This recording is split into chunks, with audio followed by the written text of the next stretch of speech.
You've got the end of the ratchet strap. Tuck it, fold it, try to hide it some way, secure it neatly. Or try this.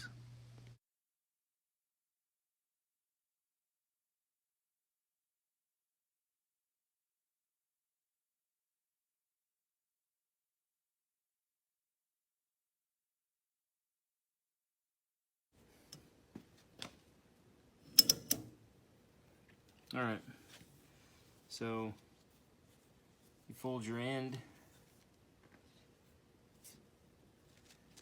fold your end again,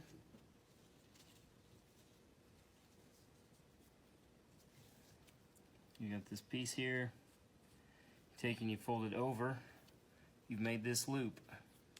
Take this, run it through the loop, this come up,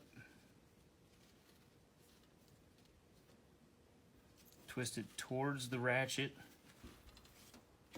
and as you're rolling it and twisting it, that tightens it and it won't let it loosen up going down the road.